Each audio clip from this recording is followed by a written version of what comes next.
I want the future to be at least as good as the recent past, and yet things look much more ominous now than at any time since the early 1940s, and I don't think we're going to fix it by surrender, whether it's economic surrender, whether it's military surrender. Surrender is not the way.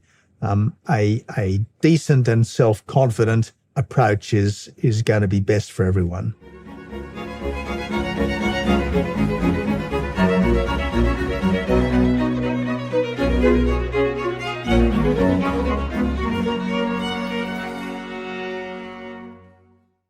Hello, everyone watching and listening. Today, I'm speaking with Australian journalist and former Prime Minister, the Honourable Tony Abbott. We met before once in Australia, and this will be a follow-up to that. We discuss Australia's role on the world stage, the problems facing the Australian economy and culture, the broader problems that face the West, how the quasi-cult of carbon threatens, in particular, the poor in the developing world, why new religions propagate where traditional faith has been abdicated, and the looming threat of war as China destabilizes and Putin pushes forward against Ukraine.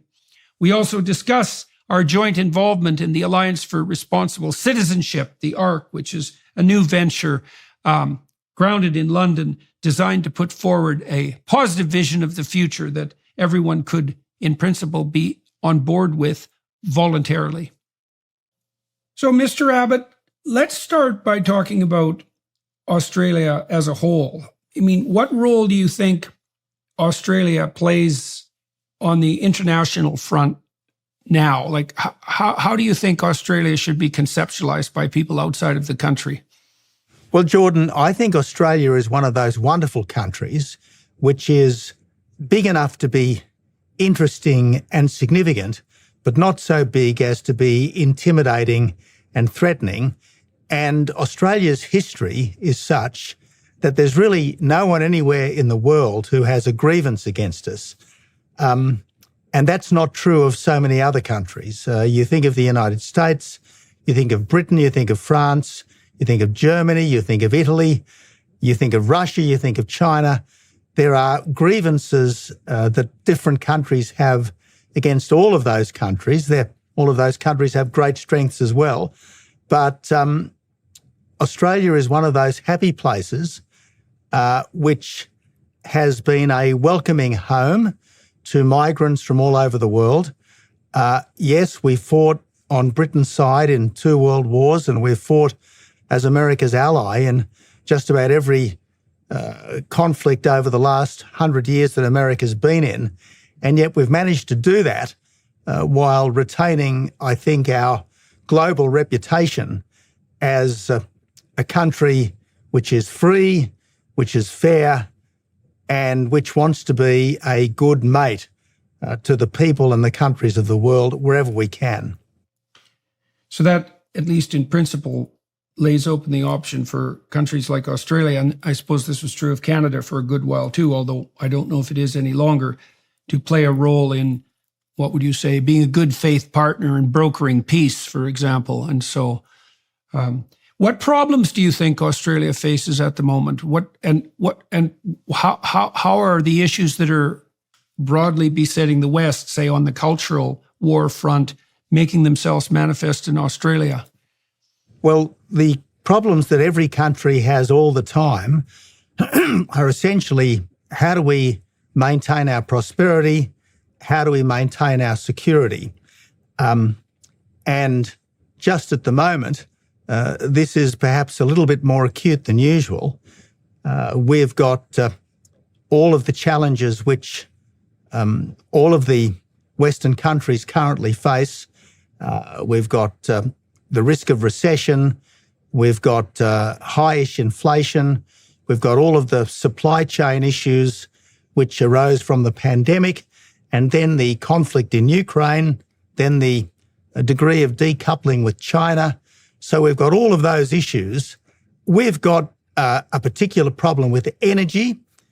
While we are abundantly blessed, Jordan, with coal, with gas, with uranium, We don't have all that much oil, but because of the emissions obsession, we are not using these blessings sufficiently to our own advantage.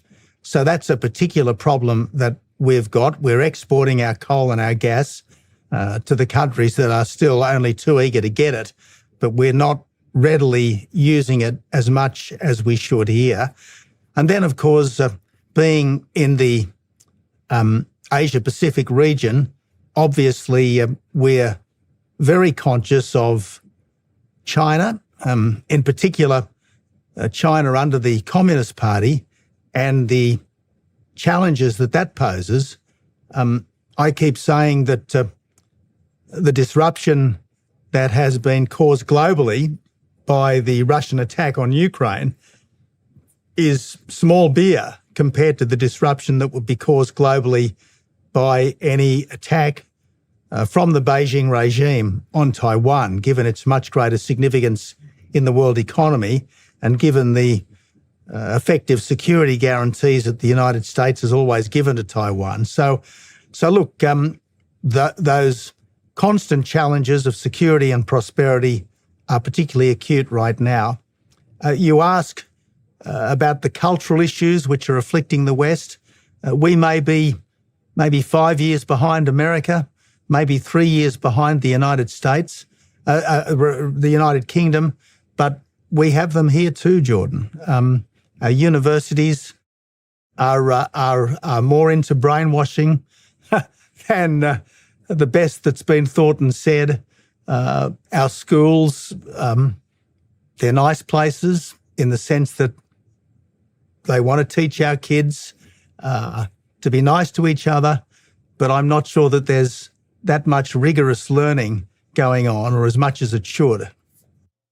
All right, so let's dive in. We outlined a number of potential issues there of concern. Let's dive in first to what you described as the emissions obsession. And so this is something that Australia and Canada share particularly.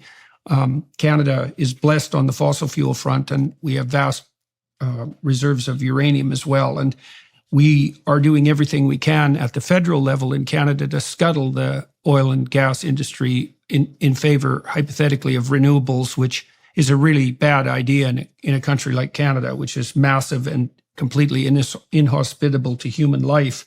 And in Australia, you guys have the same issues in many ways, ambivalence about utilizing your natural resources, but strangely enough, very little compunction in sending them to China, coal in particular. And this strikes me as extremely peculiar, given that the Chinese, as far as I know, breathe the same atmosphere we do. And if the Chinese are building coal-fired plants like madmen, which they clearly are, then what difference does it make to us in the West, let's say, except in terms of prosperity, whether or not we use our technology to produce relatively clean, say, coal-fired plants, or the Chinese do it in China? Like, what in the world is the possible rationale for that, as far as you're concerned?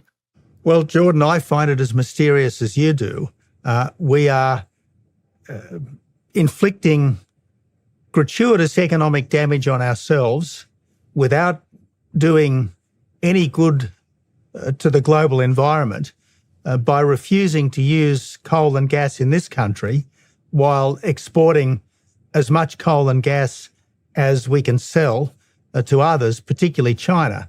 And the interesting thing is that while we are fastidious in measuring and reducing our emissions, we are fastidious in making commitments to the wider world that we are determined to keep. We're oblivious to the fact that emissions are going up and up because Russia, China, and India, for understandable enough reasons, are making no such commitments. So this is really an act of economic self-harm that we are engaged in. It's a kind of virtue signalling on a national scale, and I very much regret it. I regard myself as a conservationist. I accept that we only have one planet. I accept that if you look back over what we know to have been the history of the planet, there certainly has been global warming, there has been global cooling, there have been hotter times, there have been colder times. So climate change is real in that sense, although you can argue about the contribution that mankind's carbon dioxide makes to it. But certainly the efforts that we in this country are making to reduce emissions are harming us, and they're not actually making any difference to global emissions. And I just think that's pretty irrational.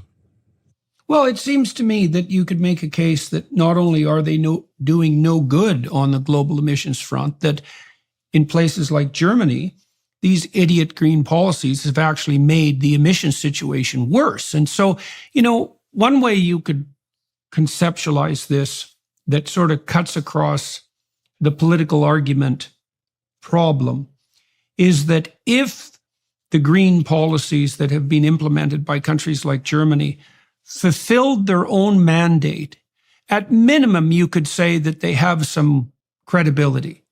So, you could look at Germany and you could think, well, electricity is more expensive and it's more unreliable, and the Germans are dependent on the Russians and other relatively autocratic states to provide their energy, but at least carbon emissions have gone down. But in fact, in Germany, partly because they've had to turn to burning lignite and they shut their nuclear plants down, which was an act of unconscionable stupidity, they're actually producing, I think it's 10 times as many emissions per unit of electricity as France, and they're far more polluting on the energy front than they were like 7 years ago. So not only have they failed utterly on the economic front, they're actually doing worse by their own criteria. And the same thing has to be true of countries like Canada and Australia. When you look at it globally, if we export our resources to China and they do a relatively bad job of generating electricity, especially given the immense corruption in countries like that, why in the world wouldn't we do that in the West, where we could do it, with a certain degree of, let's call it, finesse? And so I cannot see that there's something wrong with my reasoning when I walk through the problem in that sense. And so what do you think about that? Is there something that I'm missing, say, in relationship to Germany, or is this as foolish as it appears to be? Well, Jordan, I think this is monumental folly. I think it is self-destructive folly. But I think what we are dealing with here is something more akin to a new religion than ordinary considerations of rational self-interest and even ordinary stock standard idealism. As I said, I'm all in favour of doing what we can to protect the planet, but I'm not in favour of doing things which harm us and don't help the planet. And plainly, that's what's going on right now. One of the many reasons why I think there's a religious dimension to all of this, a kind of almost like a cultish dimension to all of this, is that the same people who are most insistent on the urgency of emissions reduction are normally deeply hostile to the only form of emissions-free 24/7 baseload power, namely nuclear. Now, if it really is absolutely essential that we move rapidly to a zero-emissions world, and if we do want at the same time to maintain our standards of living, there's really only one way to go, and that's nuclear, which is proven, reliable, safe. It may well be somewhat more expensive at this time than alternatives, certainly than coal and gas and oil, but we know it works and we know it's emissions-free. We know that France has been generating something like 70% of its electricity from nuclear for the best part of 40 or 50 years. They haven't had any significant accidents, so why not do something like this in other countries if we really do think that emissions are as important as all that? The religious cult idea. So I think I want to pick up two streams of thought there. I'm also puzzled, like you, with regard to attempting to conceptualize the opposition to nuclear power, because the bitter pill we're asked to swallow constantly is that climate change, in the caused by excessive carbon dioxide production poses an existential threat to mankind. And so that's the ultimate shibboleth, let's say, with regard to the radicals on the left, or people who are utilizing radical left ideas for their own nefarious purposes, let's say. And if that is the case, then, and we're willing to contemplate tactics like geoengineering, because I know the Biden administration, for example, is toying with the idea of blotting out the sun like Mr. Burns in The Simpsons. And if we're willing to go to that extreme, or even to look into going to that extreme, then why in the world wouldn't we turn to nuclear? And the answer has to be, as far as I can tell, and tell me if what you think about this, is that there's actually an anti-industrialism and an anti-humanism at the basis of the climate apocalypse claims. And so the anti-humanism is something, it's often expressed in the form of the claim that there are too many people on the planet, and that we could only, and you hear more extreme versions of this where the claim is, well, we could really only tolerate in an ecologically sustainable manner a population of about 500 million, which is a big problem given that there's 8 billion people and we'd have to figure out what to do with all those excess bodies. And that even if we did have 500 million, those people would have to live, basically at a subsistence level so that we wouldn't be scraping the surface of the planet with too much diligence. Okay. And so I have a lot of problems with that standpoint, not least because there's an element of it that's genocidal. And then there's a kind of naive Rousseauian anti-industrialism that seems to go along with that, which is part and parcel of the claim that all human activity is somehow pathological and that we're violating some essential state of nature. And then all that mess, because that's a mess, also is allied with something that I think is even darker, which is this attempt by the hypothetically a-religious radicals on the environmental front to reduce the entire panoply of human problems to one issue, and that's of carbon dioxide, and then to claim for themselves an elevated moral virtue that goes along with, opposing carbon dioxide at all costs. And so to me, that's, one of the commandments is that you're not to use the Lord's name in vain. And that commandment means that you shouldn't claim divine virtue or even moral virtue when you're actually acting in a manner that's only benefiting yourself. And I see that as the cardinal sin of this new religion, which is all morality can be reduced to the claim that I'm a good person because I oppose carbon dioxide, and to hell with the cost. And I'll add one more thing to that, which is that from what I've been able to understand, if you can help the world's poor raise their average income on the GDP, with GDP as a measurement, to about $5,000 a year, which pops them out of basic subsistence, then they start to be able to take a longer-term view of their future and their children's future and to attend to environmental issues spontaneously. So my sense is that we could have a planet that was full of thriving people with a large population if people were rich enough, and that would mean that they would have to have access to cheap energy. And if we did that globally, then everyone would spontaneously start to evince concern for the environment, so we could have like a flourishing population and a planet that works. And so what the hell's wrong with that? Why isn't that a good plan? Well, nothing's wrong with that, Jordan. It's a very sensible plan. And if you want to look at environmental devastation, the places where you will find environmental devastation are the poorer countries, where they can't look after their forests, they can't look after their paddocks and fields, where they can't afford to worry about the conservation of native animals.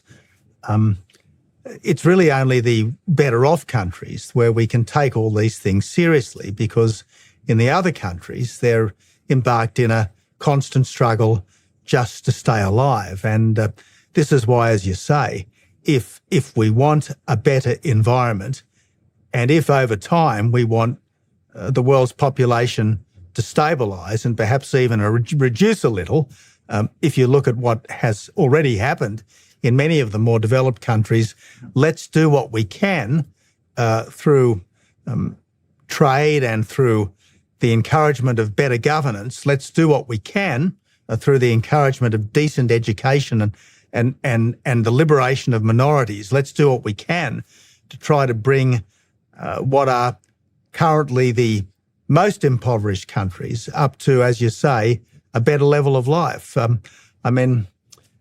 You're right. Once a country gets up to about $5,000 per person per year in national income, things start to transform. And if you look at some of the countries of Africa which have got to this level, they are very, very different countries in a host of ways to what they were just a couple of decades back.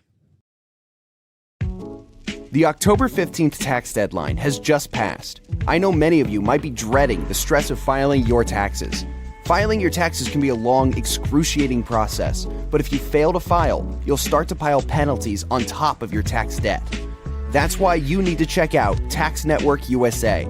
The team at Tax Network USA has a track record of success. They've reduced tax debts for numerous clients, totaling over $1 billion.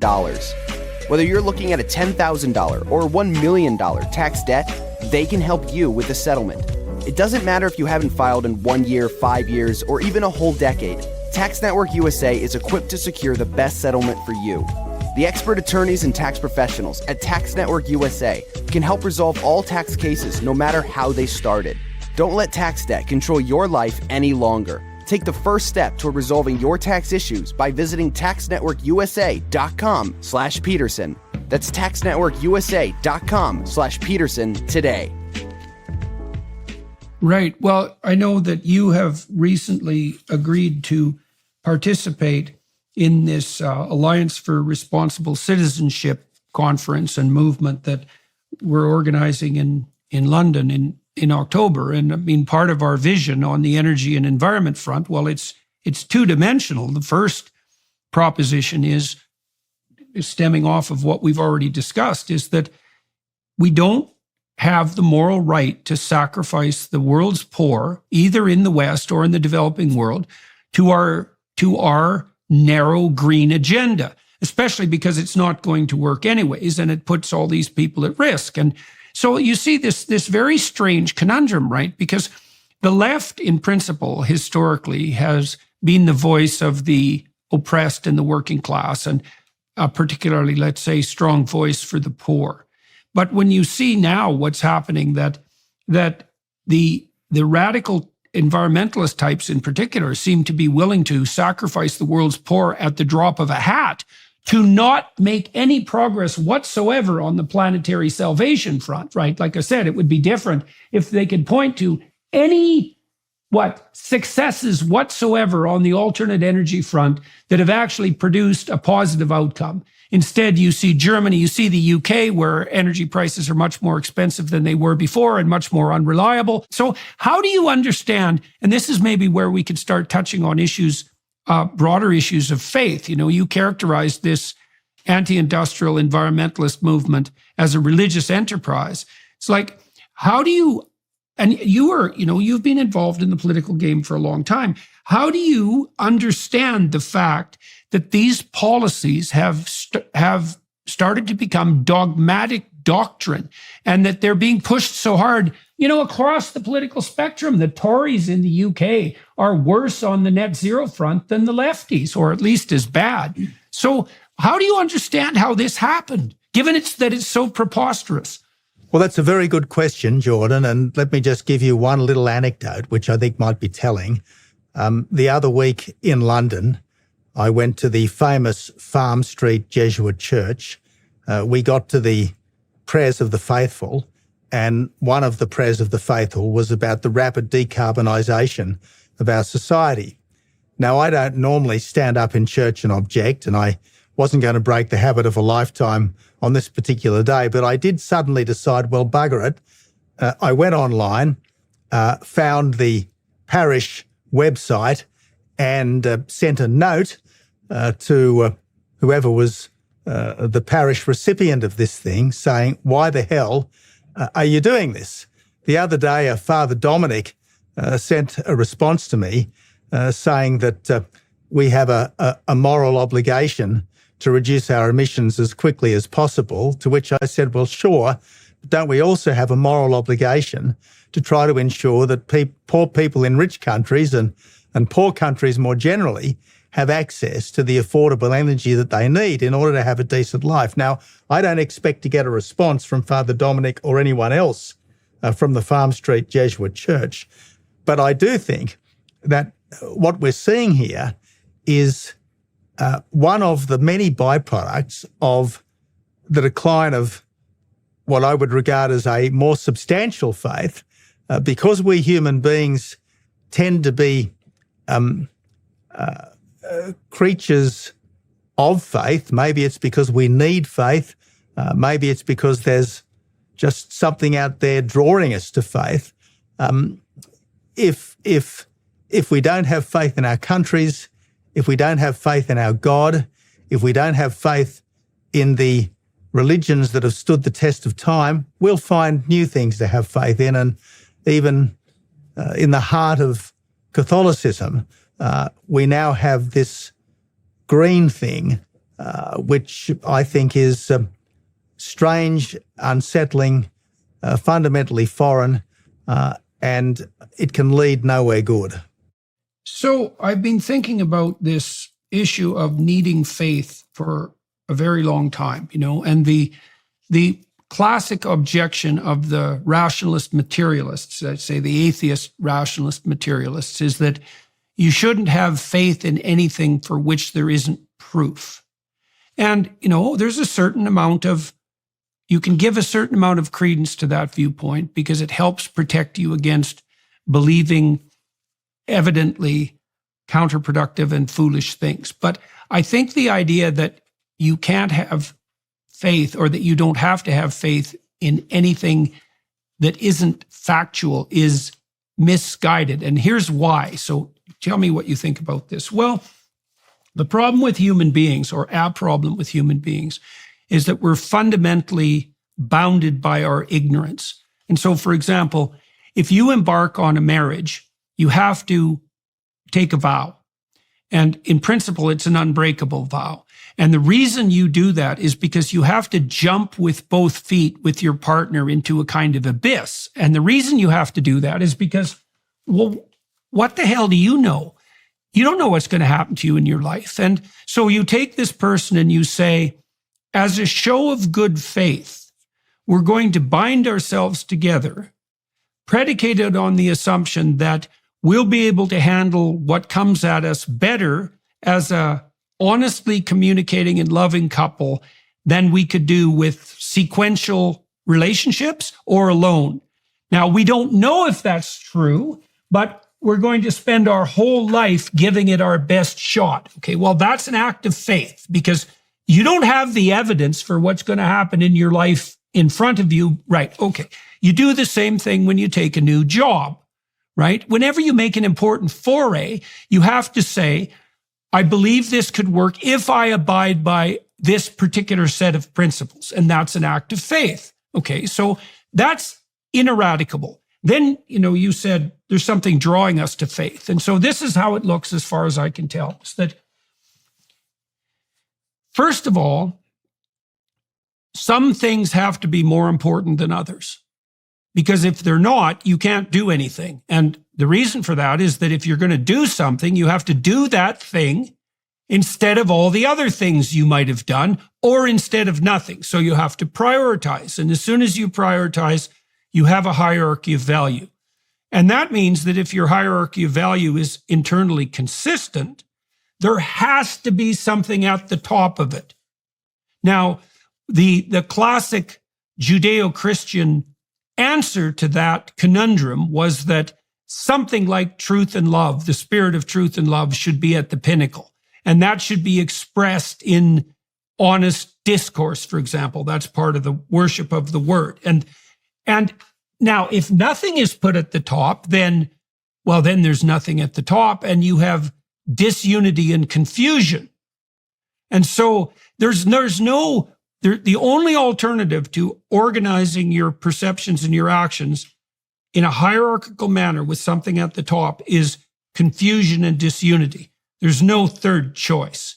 So I think that's what draws us to faith, is that we're drawn to integrate our perceptions and our actions under a single scheme. And that helps stabilize us psychologically, because then we're not confused and hopeless, but it also unites us socially, because, you and I, for example, right now, we can sit and engage in civil discourse because we've agreed on a unifying framework, right? We're going to talk for 90 minutes.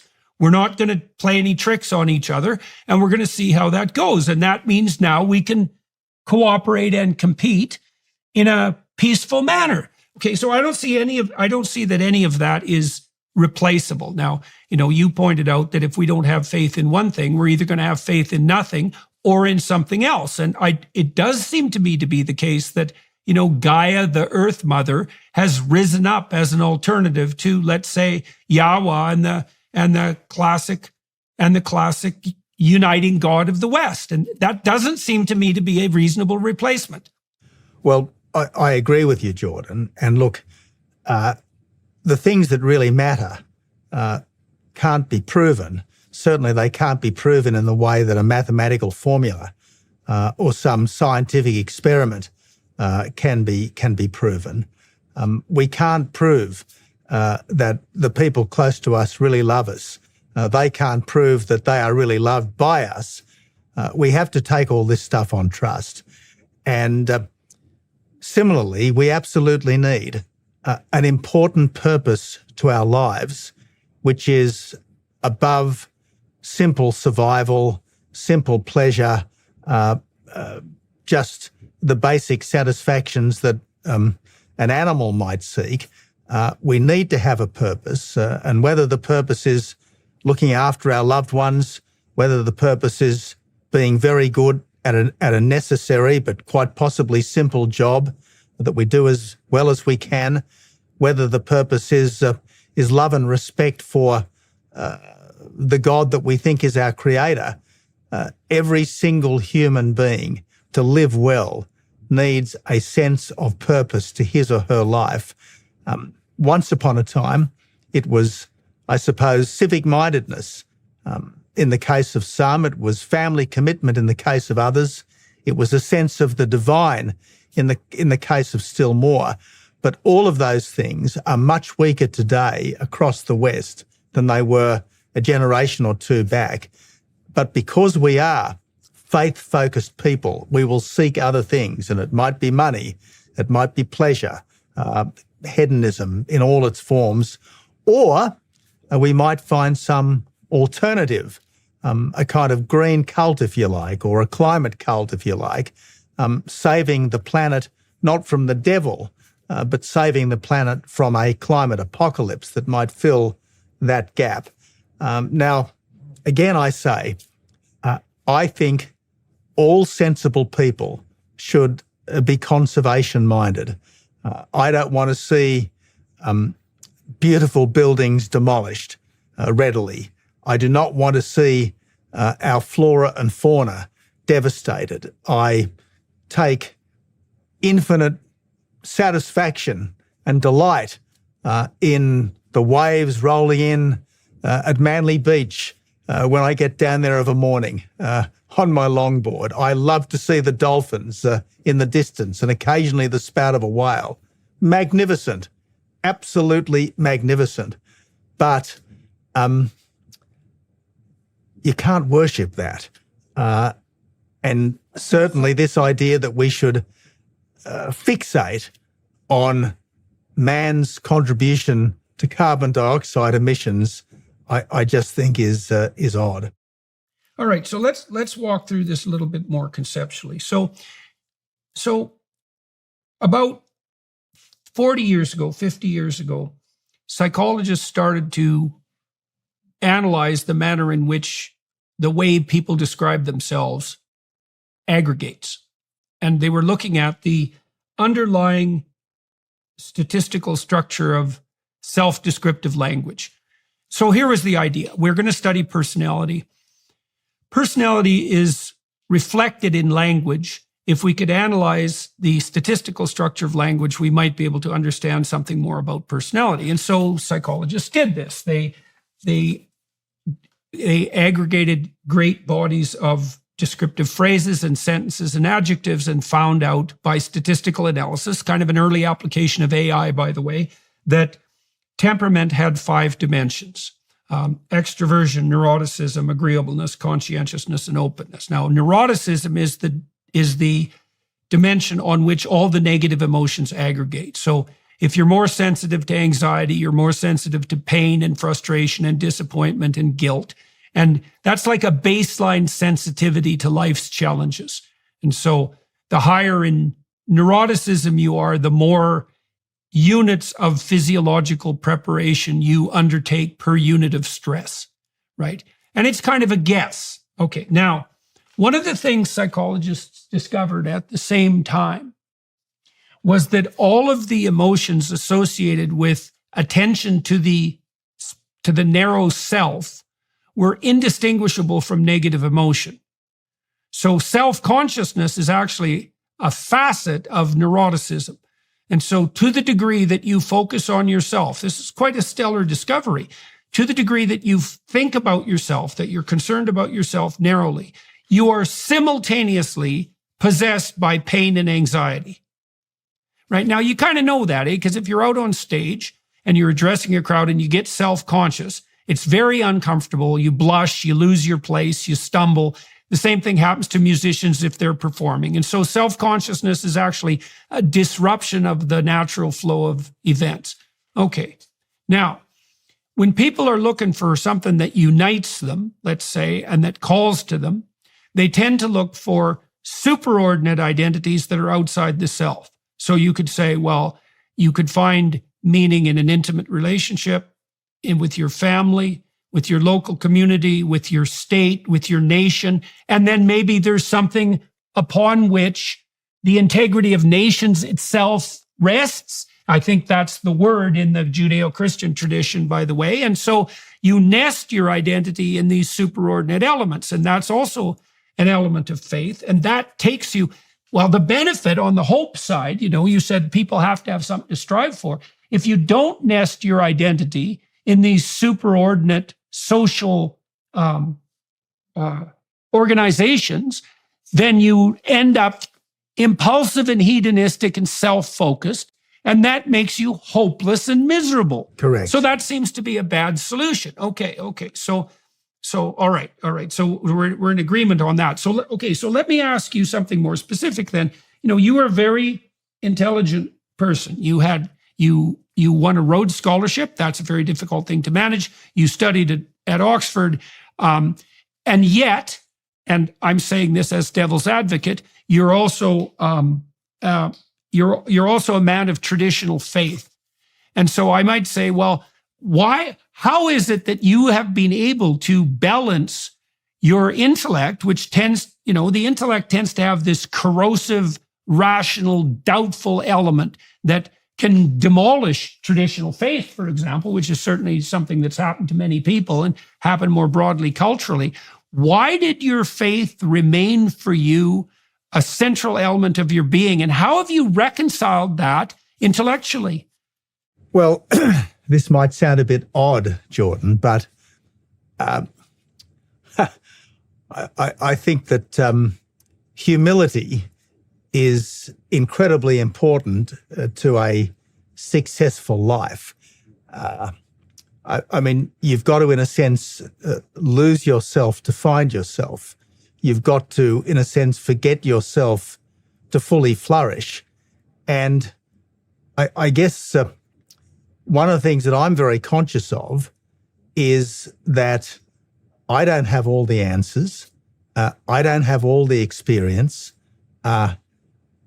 I don't regard myself as morally or intellectually superior to my forefathers, and I might have personal doubts, but I think it's important to be sufficiently immersed in the tradition, at least to the point where you respect it.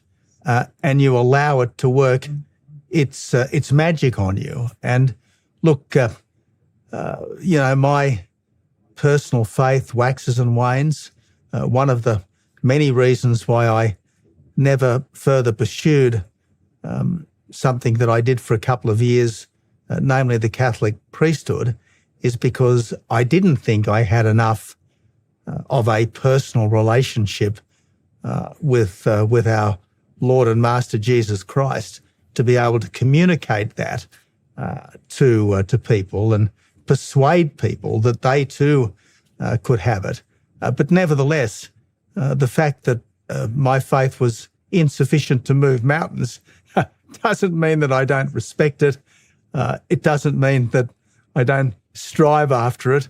And it doesn't mean that such that I have doesn't sustain me. I mean, the Bible is the root of all wisdom, inspiration, and spiritual nourishment. The Hallow app empowers you to explore the Bible's profound teachings and to effortlessly incorporate them into your daily life. A great place to start while you deepen your understanding of the Bible is to check out Father Mike Schmitz's Bible in a Year, available on the Hallow app for brief daily readings and reflections. Here you can dive into an extensive library of Bible reading plans, accompanied by insightful reflections and audio-guided meditations.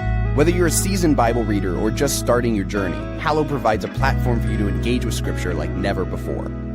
Studying the Bible's literary brilliance has influenced countless writers, poets, and artists throughout history. By studying the Bible yourself, you'll gain a deeper appreciation for the power of storytelling, symbolism, and metaphor, enriching your understanding of literature across different genres. The Hallow app also helps you connect with a community of like-minded individuals, sharing experiences, insights, and encouragement along the path to spiritual growth. Download the app for free at hallow.com/Jordan. You can set reminders and track your progress along the way. Enrich your education and nurture your mind and soul today. Download the Hallow app at hallow.com/Jordan. That's hallow.com/Jordan. hallow.com/Jordan for an exclusive 3-month free trial of all 10,000 plus prayers and meditations. Okay, so you talked about the role of moral and intellectual humility on that front. So I've been writing about the book of Exodus, and I conducted a seminar with a variety of people on that book. I was reading this section the other day where the burning bush appears to Moses. And it's really a compelling section, because at that point, Moses is outside of Egypt. So he's no longer concerned with the tyranny or the Pharaoh or his strange heritage. He's gone off to this place called Midia. Anyways, to a foreign country, it's Midia. He's out with the Midianites. He's married a woman there. He's taking care of his father-in-law's flocks. They respect him. He's got himself a life, and it's kind of hassle-free. And he's wandering around near Mount Sinai, interestingly enough, when something attracts his attention, right? And he decides to turn away from his path and to go investigate. And so, to me, what that story is reflecting is the fact that in our lives, we'll be in a relatively comfortable position, and something will beckon to us that we can decide to investigate. And if we decide to investigate that, God only knows what will happen. And that's what happens to Moses. He goes off the beaten path. He goes to investigate the burning bush. And the burning bush is a symbol of life and transformation at the same time, right? Because fire is a transformative element. So he goes to investigate being, that's life, and becoming, that's transformation. And as he investigates it more deeply, he finds that he starts to walk on sacred ground. And God tells him he has to take his shoes off. That's humility, right? And then as he investigates even more deeply, the God of the Old Testament speaks to him and says that it's the same voice that called to Jacob and Isaac and Abraham. And so this seems relevant to the issue of respect for tradition. And so you could imagine that there's a spirit that unites the great acts of history, right? It's all a manifestation of the same proper orientation towards what's highest. That's represented in that story as the spirit of Yahweh, and that part of what you do if you're called upon to be a leader, which is, of course, the next thing that happens to Moses, is that you bow down and have respect to that guiding spiritual principle that's operated over the entire corpus of history. And so you seem to be making allusions to something like that when you said that for some reason you had a kind of intellectual or moral humility. Now, why did you have that, given the fact that you could have been inordinately proud of your own intellect? I mean, it was of stellar quality, and you were definitely rewarded for it. So how do you think that humility developed, and why do you think people who are listening should give it some credence? Well, Jordan, that wonderful story that you've just so well developed for us is one of the great civilizational stories of our culture and of our history. And part of the modern tragedy is that we know so much, and yet we know so little about the things that have really formed and shaped us as peoples. And there's almost an amnesia now about the Bible stories, whether it's Old Testament or New Testament. There's an indifference to the great history, whether it's the Greeks, the Romans, the history of the development of England and so on, and how the great ideas spread from these places throughout much of the world. There's just this ignorance mixed with scorn, which I think is so sad. I mean, we can know all about artificial intelligence, but if you don't know anything about the culture and the civilization which has made this possible, you are intellectually impoverished, however clever you might be in so many areas. Now, this is part of our problem. Now, I guess I was blessed, if you like, by this sense of respect verging on reverence for our history and for our traditions. When I was very young, my mother would probably on a weekly basis bring me home the now almost forgotten, but back in the 1960s and 70s, were very well-known Ladybird books, which popularised great historical stories, mostly from British history, I hasten to add. But, you know, there was Alexander the Great and Julius Caesar and Plato and Aristotle and all these as well in there. And I just soaked it all up. And so I guess from a very young age, I wasn't scornful of these things. I was appreciative of these things. I wasn't rejecting of these things. I was respectful of these things. And I guess that's what's sustained me, for better or for worse, all the way through. All right. So that's a very interesting observation. So you were exposed to biographical accounts of greatness when you were a kid, and those affected you. Now, I think I was lucky, Jordan, as a youngster. I had nuns teaching me when I was in infant school. I had Jesuits who were presiding over my primary and secondary education. These were the days before the Western Church had been afflicted to the extent it ultimately was by, I guess, the religious self-doubt that seems to have been associated with elements of the Second Vatican Council. These were impressive human beings. Whatever foibles and faults they may have had, they were impressive human beings. Certainly, they immensely impressed and helped me as a youngster, and I've been lucky to carry all that throughout my life thus far. I have had wonderful exemplars of courage, of faith, of inspiration, of insight, and that's brought me along, carried me in its wake, and my challenge is to be worthy of this great benefaction that I've had. Right. Well, you also said that your mother brought you these stories, and that's kind of interesting psychologically and symbolically, because what that means in a sense is that your mother brought you tales of the great men of the past, which indicated that your mother, so the primary feminine influence in your life, was someone who believed that that greatness of spirit actually existed. Now, you could imagine the counterpart, right? Because you could have had a mother or female teachers who were bitterly resentful about the patriarchal oppression of the past, who believed that every heroic figure was nothing other than a patriarchal oppressor, and that was anti-masculine in the most fundamental sense in that manner. Now, you see this. There's lots of women, and this is increasingly true, and I think it's increasingly a consequence of familial breakdown. There's no shortage of women who have never had a positive relationship with anyone masculine in their whole life. Now, I talked to this leftist scholar, Naomi Wolf, a while back on my podcast, and she wrote The Beauty Myth, and she's been a pretty powerful voice on the left on the pro-patriarchal oppression front, right? I mean, that's a narrative she buys. But, she was raped when she was 11. And then she had a pretty dismal experience with someone who was supposed to mentor her in university. And it left her fractured and with a permanent animus against men, and you can see that sort of thing spiraling out of control. But your mother had respect for these historical figures. What was the relationship between your mother and your father like on the personal front?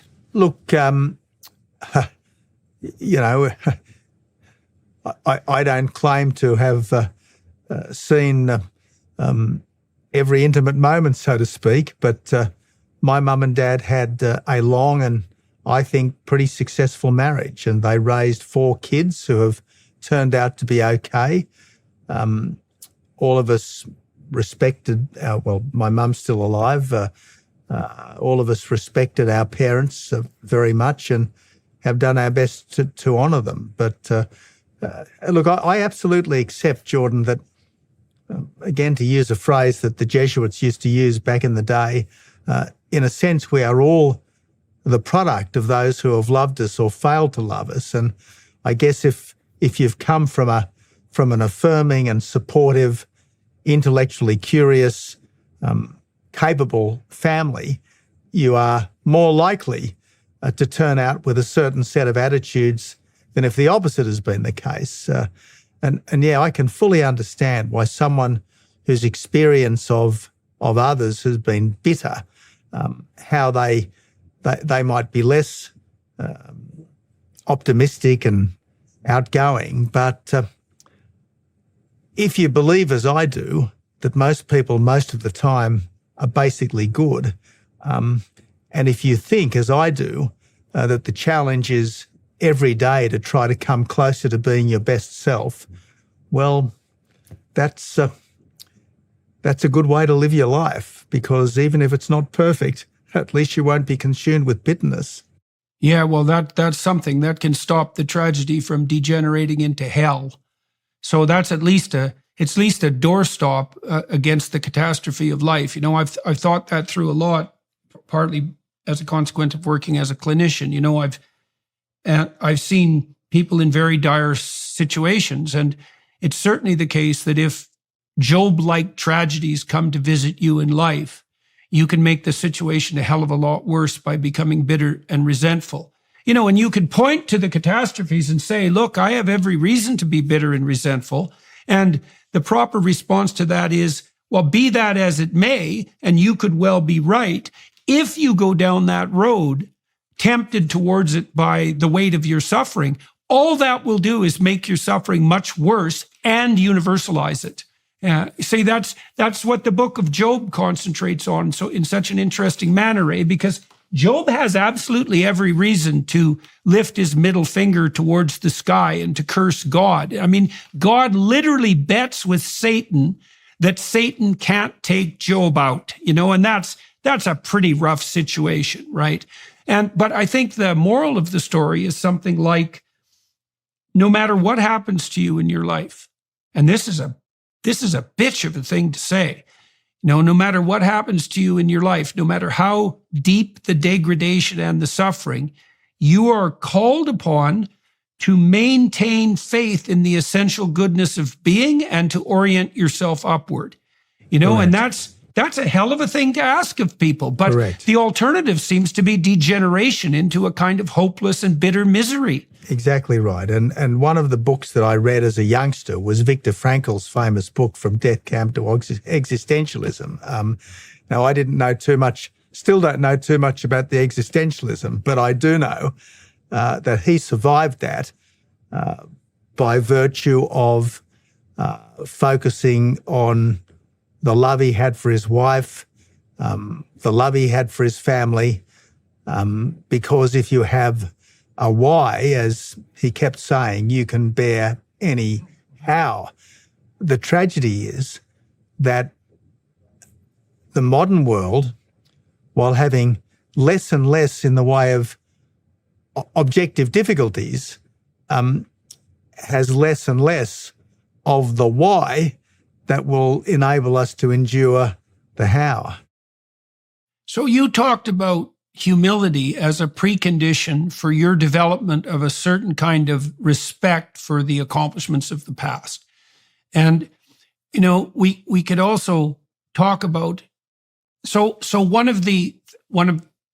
something I've learned about the religious enterprise is that the emphasis on virtues like humility is allied with a sense that has to be practiced. So the practice of faith in that regard is to actually practice, to consciously adopt an attitude, let's say, of humility. And humility might be, in principle, I still have something to learn. I could learn to listen better. I could learn to attend better to the treasures of the past. I'm an ignorant creature. I should conduct myself in that manner. I should seek wisdom. And there are all sorts of counterpositions that the full play of the rational mind can produce that will fight against that impulse, but it is something you can practice. And the same thing seems to apply to, let's say, an attitude of gratitude. And this is also the part of the problem with the idea that the idea that you could orient yourself by mere facts. Like, if you look at the conditions of life, especially when things are not going well for you, you could easily proclaim, like the antinatalists proclaim, that life is so bloody miserable in its essence that it would be better if it didn't exist at all. That's Mephistopheles, by the way, in Faust's, in Goethe's Faust, right? Is the whole enterprise should just be scrapped because the suffering is just too much. Well, the alternative to that is to attempt to practice finding what's good, I suppose, even in the darkest spots. Like when my wife, a while back, my wife was afflicted with what she had been told would be a terminal cancer. And in fact, the cancer that she had only been reported by 200 people, and every single one of them died within 10 months. So it was pretty damn dismal, And I watched her nearly die daily for like 9 months. It was rough. And then she had surgical complications that, the surgery it was certainly one of the factors that saved her life, but it also put her in great peril, and what did she do to cope with that? Well, she turned to the things that she had in her life that were positive, right? She really opened herself up, for example, to the love of her children in a way that, even though she had been a very good mother and had a very close relationship with her kids, she found a dimension of love, of that maternal love that was fathomless, I would say. And that really helped her, and she also decided when her father had to cope with the long-term neurological degeneration of his wife. She had prefrontal dementia, and she deteriorated from the age of about 55 to about 70, in the way that neurological diseases take you out piece by piece. And he did that. He was stellar, man. He took care of her like a champ. And like, he was a real man about town, but he just reoriented himself in a selfless manner that was something to behold. And he was also willing to accept help. And that's another thing that happened to Tammy when she was ill, is that she abandoned a lot of her pretensions and she allowed people into her life to support her. And that was also part of that practice of being grateful even under dreadful circumstances. And Jordan, this is where suffering is not ever something that we should go out and seek. But if suffering finds us, if we react rightly to it, it is in its own way, or it can be at least in its own way, ennobling. And I'm thinking of a good friend of mine whose wife ultimately died of dementia. For 4 or 5 years, she didn't know him, but he went every day, even so. And you could say, well, why did he bother? Well, just in case she did know, and because that was the duty of a husband for a wife in extremis. And we can say, well, let's try to, baptize the suffering. Let's try to make the most of this. Or we can say it's all too hard, and we can euthanize people, we can institutionalize people, and I just think it's important that we choose the better way. As far as we humanly can, we should choose the better way. And again, if we go back to the teachings of Holy Mother Church, I mean, it's best if you get something out of the sacraments. But even if you don't, you should keep going, because you just never know. And maybe even if you don't think you're getting anything out of it, you might actually be getting something out of it, which is beyond your comprehension, but is nevertheless making a difference. Well, when I was a kid, 13 or so, and starting to turn away from the Protestant church that my mother in particular was part of, we didn't have a particularly religious home, but she went to church every Sunday and she liked to sing and she liked the community. And I got pretty skeptical about my emerging understanding of the conflict, hypothetical conflict between, say, evolutionary views of the origin of man and the views that were being put forth in the church, and decided that it was appropriate for me ethically to stop going, which caused my mother a certain amount of distress. Now, part of my cynicism at that time, I suppose, was the kind of standard petty observation of about the criticism of weekend Christians, right? People go to church for an hour a week and they proclaim their allegiance to this virtuous pathway, and then they go back out into the world and do exactly what they were going to do anyways. And, there's some truth to that, I suppose, in that everyone can be hypocritical, but that was also true of me. And I had an insufficient understanding of that at the time.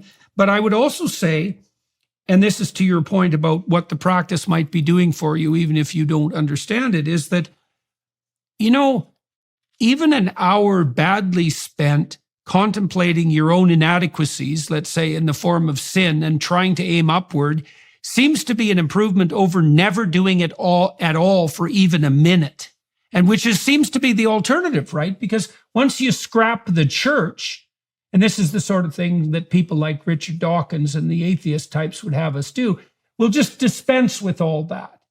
And his plan was that we'd all become Enlightenment rationalists, but we tend to degenerate into polytheistic pagans instead. And then we don't even give a second thought to anything approximating a higher moral endeavor. And then these weird quasi-religions grip us and pull us down. Exactly right. Look, I do not claim to be a particularly virtuous person, and I certainly do not put myself on any kind of a pedestal, but I am confident, not that faith makes us good, but that faith makes us better.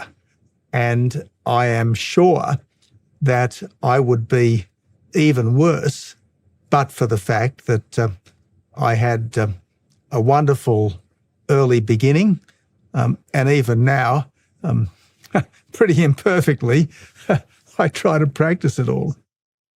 So when you were the leader of the opposition, that was 2009 to 2013, and then you were prime minister for 2 years. Now, you said that you didn't regard yourself as a sufficiently developed person on the moral front, let's say, to enter the priesthood. You studied as a Catholic seminarian, and so you took the devil's route into politics, let's say. I saw the dark. You saw the dark. Okay, well, so tell me about your experiences as the leader of the opposition and as prime minister. I mean, you got to see how things operated at the highest level, both nationally and internationally. And so what did you learn about people? And what did you learn about the kind of machinations that go on at the highest political levels? And I'm also curious about your experiences on the international front, like with organizations like the World Economic Forum and so forth. So what conclusions did you derive from this time that you spent so integrally involved in the political landscape? Well, I think the important thing is to say what you mean and do what you say. And it doesn't matter whether you're the local cobbler or the local school teacher or a professor of law or indeed the leader of a country. I just think you've got to say what you mean and do what you say. And there were some leaders that I interacted with who I thought were brilliant and capable, but I never really sensed that they were being fair income with me. And there were others who were probably less brilliant in some ways, but I got the impression that they were being straight with me. And always that's the test. Can you be straight with someone, and do you think that person is being straight with you? And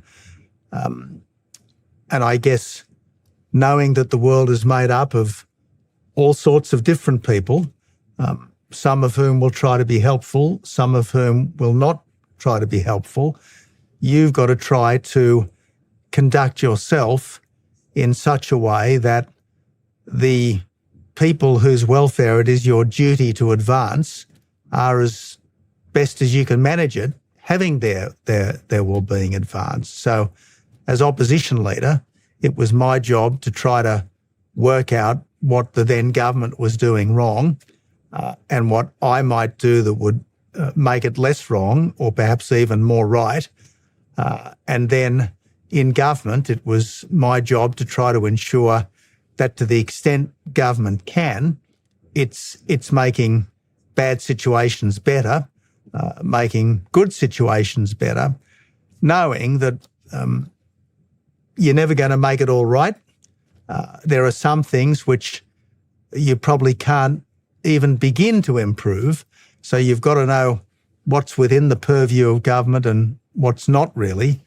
And it's a question, I suppose, of applying your insights and your judgment, hopefully, I guess, helped by such character as you've managed to develop over the years, in ways which make sense and make a difference. And look, I can talk about different policies, but in the end, the job of everyone in public life is first to do no harm and then to try to respond intelligently to the exigencies of the day, all the time hoping to nudge things in a better direction, as best you can tell. That's the duty of everyone in public life. How would you analyze the narrow and broader success of your attempts to play a straight game when you were prime minister? I mean, you ran into a lot of opposition, and your faith ran into a lot of opposition as well. And a cynic might look at your record and say, well, if you would have been a little more instrumental in your tactics, a little more Machiavellian, let's say, you might not have run into so much difficulty in opposition. I'm not necessarily saying that's the case. I'm asking, in retrospect, you attempted to play a straight game. In some ways, I think you were a man out of time You know what I mean? Is that the qualities that you brought to the position weren't necessarily the ones that were being demanded loudly and publicly at the time. And your Catholicism, for example, is certainly something that exists in opposition to the new environmentalist ethos, arguably so, at least. And so do you think that attempting to play a straight game worked for you? And if so, how? And do you think that politics tends to attract people who are more likely to play a crooked game than other modes of interacting with the world, business, art, culture? Well, Jordan, I think it would be generally thought or conceded that I was a very effective leader of the opposition in that I brought my side of politics back into government in record time. Now, I did that by, I suppose, ruthlessly focusing on the mistakes of the then government and coming up with what I thought were feasible and principled and effective ways of improving that. Now, I got into government, and it would generally be thought that I was less effective as a Prime Minister. And I guess the fact that my own party replaced me after 2 years would provide a certain validation to that. But nevertheless, I did my best to try to temper the emissions obsession. I did my best to stop the border protection disaster, and I think pretty much completely succeeded in that. I did my best to get taxes down, in fact, abolished a couple of taxes, big taxes, the carbon tax and the mining tax. Did my best to reduce the regulatory burden. Did my best to honour and respect the traditions and the institutions which had stood the test of time. Now, because I was probably against the zeitgeist in a way that most contemporary politicians are not, I did attract a kind of visceral dislike, including from people inside my own party who were happy enough when I was a successful leader of the opposition to put up with this more traditional conservative approach to things, but decided once we were in government that they could do better. But look, it's just one of those things. I mean, so why do you think you were so like universally acclaimed as effective as leader of the opposition, and that was then flipped on its head to some degree when you became Prime Minister, when you became the Prime Minister itself, right? It doesn't exactly stand to reason. So what do you think happened? Well, Jordan, the leader of the opposition has effectively one job: to get his team into government. The leader of a government has many jobs. You've got to try to ensure that everything which is in the purview of government is handled as well as it can. So running a government is much harder than leading an opposition. It is. And it's particularly difficult at the moment, given that we are more fragmented and more polarised in the West than we have been for a long, long time. And I suppose, I think it was more difficult as a Conservative because there's a sense in which you're against the zeitgeist, you're out of sympathy with the temper of the times. But rather than conform yourself to the so-called signs of the times, I think the important thing is to push on with what you think is right and do your best to be good enough to overcome the difficulties of these times. And notwithstanding the fact that I was only there for 2 years, I think it was probably the most successful 2 years of the 9 years of the recent coalition government in this country. So, I talked to Bibi Netanyahu about issues that were similar to this, and he made himself dreadfully unpopular at one point in his political career by pursuing a round of radical measures aimed at transforming Israel economically. And as far as I can tell, those worked. but they took about 10 years to bear fruit, and he was sort of in the political wilderness that entire time, but he certainly came back with a vengeance. And so one of the things I'm curious about is, are you pleased about the fact that you stuck to your guns? And if so, why, given the defeat on the electoral front? And also, what did you learn from, suffer from, and benefit from as a consequence of being attacked in the manner that you were? One of the phrases I think I used on the night I was ejected from the Parliament, Jordan, is that it's better to be a fighter than a quitter. And if you're not prepared to lose in a good cause, you're not really prepared to fight for a good cause. And so, look, I'm pleased that I did try to resist the emissions obsession. I did try to get the government less burdensome on people's lives. I did try to ensure that our country had a degree of integrity in its borders. I did try to ensure that our country was an effective and valuable ally to our friends. And look, there are a few things that I guess I might have done differently. Everyone makes mistakes, but fundamentally, I think what I was trying to do was good and proper. Could I have been more emollient from time to time with colleagues? Of course. Could I have lavished a little more time on some people? Sure. Might I have expressed myself better in different circumstances? Well, absolutely. I've done plenty of dodgy interviews over the years. Who hasn't?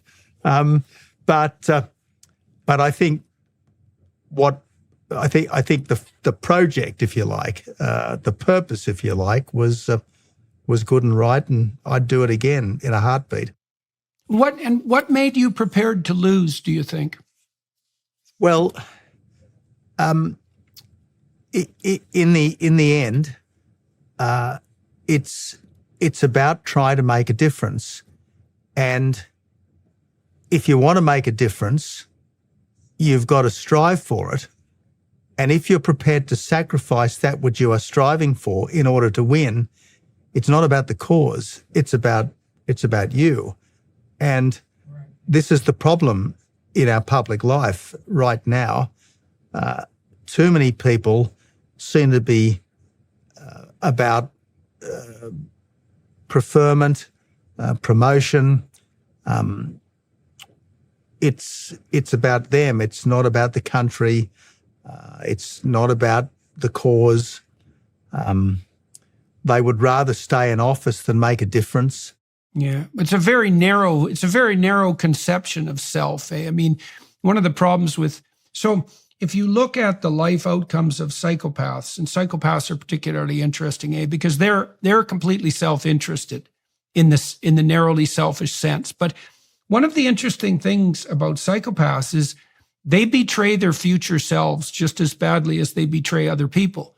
So, like, a psychopath will take momentary gratification whenever he can get it. And the problem with that is that there's always a price to be paid. And so psychopaths are completely incapable of learning from experience, and they're much more likely to end up in prison. And the reason for that is that impulsive, narrow focus on the demands of the self actually turns out to be a very, very bad medium to long-term strategy, even if you're thinking selfishly, right? Because you're not conceptualizing how you're going to be interacted with by people over any span of time. It's all about now. And when we talk about the power monger types being selfish, it isn't just that they're selfish, it's that they're stupidly and narrowly selfish in a manner that can't sustain itself. Yeah. One of the things that I often used to say to myself was, no unnecessary enemies. Now, there are some necessary enemies, because if you want to do something that you really believe is right for the country and others oppose it, they are going to be your enemies, and you just can't avoid that. But let's not gratuitously offend people because we can. I mean, that's the mark of the bully. It's not the mark of someone who has at least tried to be a statesman. Yeah. Yeah. Well, no unnecessary enemies. That's sort of like the doctrine of minimal necessary force. Oh, it's a good doctrine. Let's turn our attention, if you don't mind, to the international landscape. And so you have given a lot of thought, for example, to the issue of China. I'm not a big fan of the CCP, not least because they support North Korea. And I would say that any state that supports North Korea is, let's call them questionable on the moral front, to say the least. And so, and you guys in Australia, you have to deal with China in a way that's even more immediate and threatening and promising than say those of us who are a little bit more distant. And so what do you see looming on the international front vis-a-vis China? Their economy doesn't seem to be very stable. They seem to be degenerating into a very comprehensive surveillance state tyranny. Our hope in the West that increasing material wealth would liberalize China doesn't seem to be bearing fruit, although, you know, the Chinese aren't starving, and there's something to be said for that. And we've had a lot of cheap goods as a consequence. So how do you conceptualize China, the West's proper relationship with China? What are your views in that domain? Well, I think it was the current American Secretary of State, Blinken, who said that we would cooperate where we can. We will compete where we should and confront where we must. I think that was the formula he used. And I actually thought that was quite a good formula. In my time, when MH370 disappeared into the wastes of the Indian Ocean with 240 people on board, of whom about 150 were Chinese nationals, Australia put everything we had into that search because that was the right thing to do. And I think the Chinese government appreciated that. By the same token, when China declared unilaterally air defence identification zones over parts of the East and South China Seas, we flew military jets through there because, again, that was the right thing to do. When China was trying to create this Asia Infrastructure Investment Bank, against the wishes of both America and Japan, our very good friends and allies, we were prepared to join this, although we insisted on changes to the governance structure because we wanted it to reflect the kind of governance structures that global bodies typically had, rather than being simply a proxy for the communist government in Beijing. So look, I think in my time we did pretty well. We successfully secured the first free trade deal between China and a G20 country. But prior to 2015, I think it was still possible to be optimistic about China and to think that even under the CCP, economic modernisation was going ultimately to lead to a degree of political liberalisation, and that over the decades there would be some kind of convergence, if you like. Unfortunately, as we discovered in the COVID period, if there was any convergence taking place, we were getting more like communist China than they were getting like the liberal West. So my attitude to China and to the CCP, I think, was fair enough, over-optimistic perhaps, but it was fair enough back then. My view today is quite different. China is increasingly oppressing its own citizens. It has crushed the freedom of Hong Kong, one of the world's great cities. It's being monstrous towards its own Uyghur citizens. It's bullying and threatening all its neighbours, and it's now particularly focused on taking Taiwan by force if necessary. Now I think that if the Beijing regime believes that it will be 1.4 billion Chinese against 24 million Taiwanese, at some point in the near future they will strike. And I just think it would be horrific for 24 million Taiwanese to have their lives surrendered into the hands of a brutal dictatorship. And while no one wants conflict, I think it is important for free countries like Australia to join with our partners and allies such as the United States, such as Japan, such as the United Kingdom, to say very clearly to Beijing, there will be the most severe consequences if you try to alter the status quo by force across the Taiwan Straits. As I said earlier, Jordan, the Ukraine war has been a catastrophe, but it would be any war over Taiwan would be several orders of magnitude greater. And I think we have to do everything we can to deter that. But I think strength is much more likely to deter than weakness.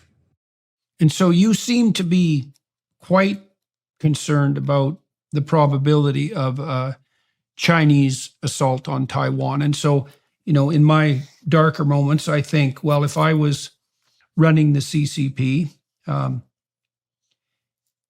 a little distraction to take my citizens' attention away from the catastrophes on the domestic economic front might be quite welcome.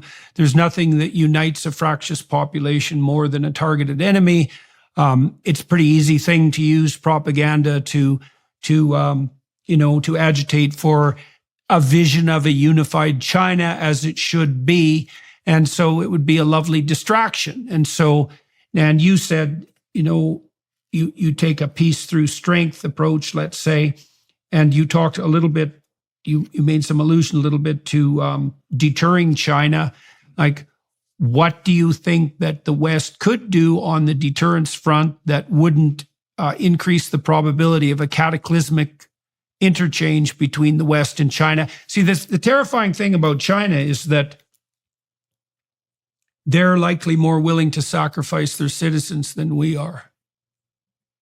Right? And God only knows what price they'd be willing to pay to invade Taiwan, for example, especially if that gave them a purchase on power for another 5 years. So that's a very hard enemy to deal with, right? Because if they'll light themselves on fire to singe you, that's a pretty difficult thing to contend with. I take your point, Jordan, and I take your point, and I particularly take your point that a dictatorship in trouble is a more unpredictable and dangerous dictatorship than a dictatorship that thinks that its best days are ahead. But likewise, I don't think that free countries can be blasé about the fate of what is practically a free and independent country. I don't think that the democracy should depart from the one China policy. I don't think that the United States should change its strategic ambiguity as such, but I do think that back channels and certain practical steps ought to be taken to try to ensure that Beijing is under no illusions about the magnitude of the challenge it would face. And I'm not necessarily President Biden's greatest fan, but on this particular issue, his statements repeated now, I think, 4 times that the United States would defend Taiwan may well have sent a strong message to Beijing, even though when officials have subsequently walked them back, they have stressed that the posture of strategic ambiguity has not changed. I mean, I think he has actually changed what strategic ambiguity means without abandoning the term. What are your thoughts, sir, on the situation vis-a-vis Russia and the Ukraine? Well, Jordan, I know that's a complicated topic. Well, look, again, I don't say this is easy, but I think what Putin is doing is monstrous. I think it's monstrous. He regards Ukraine as a rebel province, just as Beijing regards Taiwan as a rebel province. And unlike Taiwan, which has had a kind of a legally ambiguous situation now for decades, Ukraine has been fully and legally independent for 30-odd years. Putin has never accepted that, even though Ukraine was no threat to Russia, even though NATO was no threat to Russia. He sent his army across the border, expecting a rapid victory, expecting that his death squads would find and eliminate President Zelensky. The Ukrainians have turned out to be much more united, much more heroic, much better prepared, much more imaginative, much more creative on the battlefield. And so for the last 15 months, they have at worst stalemated the Russians and in some ways bested the Russians, notwithstanding the fact that Russia has vastly more resources, vastly more manpower, vastly better weaponry. And I think it's the duty of free countries such as mine to try to avoid escalating the war, sure, but also to try to do whatever we can to help the Ukrainians into the most advantageous possible position.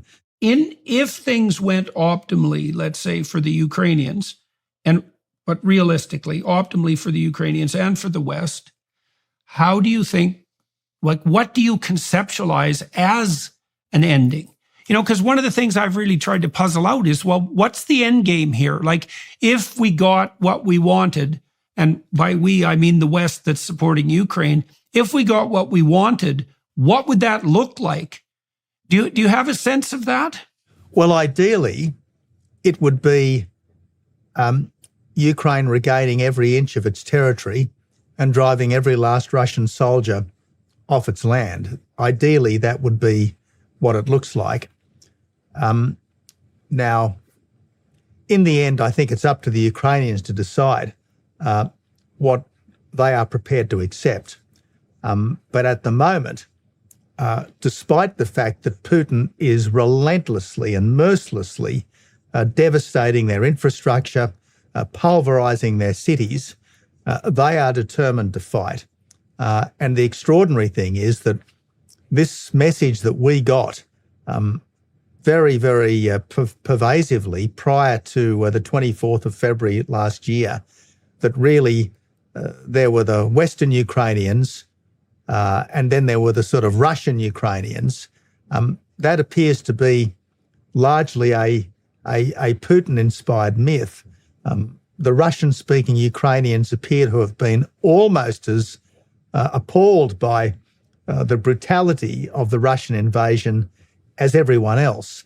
And Putin has succeeded in uniting the country in a way that maybe no one else has. So look, I think out of respect for the heroism of the Ukrainians, we have to leave them to determine what they think is a satisfactory outcome. Obviously, we do not have to support, and I would not expect this for a second, any official Ukrainian incursions into Russia. But I do think that NATO and NATO's partners, such as Australia, should first do everything we humanly can to help the Ukrainians into the best possible position militarily. B, say to the Ukrainians that once this war is over, of course we will admit you into NATO, and C, if there is any use of nuclear weapons by the Russians, well, we will then immediately admit you to NATO. That would be, I think, a reasonable position for Ukraine's friends to adopt, which is trying to avoid escalation while at the same time trying to avoid the triumph of aggression and dictatorship. So, all right, we're coming to the end of our time on YouTube. I know you have a hard out that we negotiated a priori, and so I won't ask you any more questions. I would, however, like to offer you the opportunity, if you think it would be useful, to address anything that you think might be well communicated to people on whatever broad international level we managed with this podcast. Is there anything else that you'd like to say to people before we close up this segment? Well, Jordan, obviously I'm here because I have a great deal of respect for the work you've done over the last few years. And I particularly admire the way you have reached a wide international audience, particularly an audience of younger men, and tried to remind them of the enduring virtues you have tried to give them through your own insights and your own experience, something to live for and some ways of actually grasping those essential truths. And look, I just think that countries like Australia, and look, I would extend this to the Anglosphere in particular, and I suppose to the Western world more generally, we have achieved so much, and largely through the influence of the Anglo-American ascendancy. The whole world in 2020 was more prosperous, it was more safe, it was more free than ever before in human history.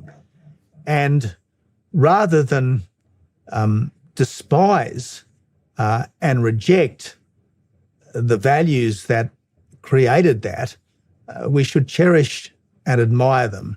And yes, to do our best to renew them and take them forward, because I want the future to be at least as good as the recent past, and yet things look much more ominous now than at any time since the early 1940s, and I don't think we're going to fix it by surrender, whether it's economic surrender, whether it's military surrender, whether it's cultural and civilizational surrender.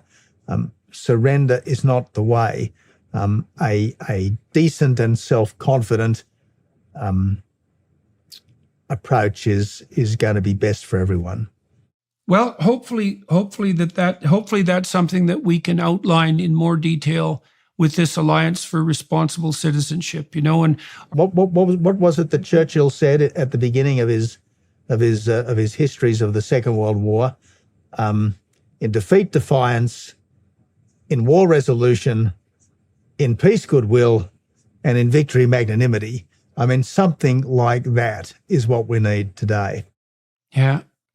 Well, it would be lovely. What we're hoping to do is to help inspire a vision for the future that draws on the wisdom of the past, with respect for the past, with the kind of respect for the past that you described developing, over the course of your life, that people can ally themselves with voluntarily, that will provide them with hope, and that will offer a respite from unnecessary anxiety, and with tremendous emphasis on the voluntary element, right? We don't want to produce a vision that would rely on compulsion, force, and fear to implement, but that would be invitational instead. And I don't think that that's a pipe dream. I think that that's actually what everyone who has any sense and who thinks about it for any length of time would want. And so I'll see you in London, I believe, at the end of October. And so that should be extraordinarily interesting. And we certainly appreciate your participation.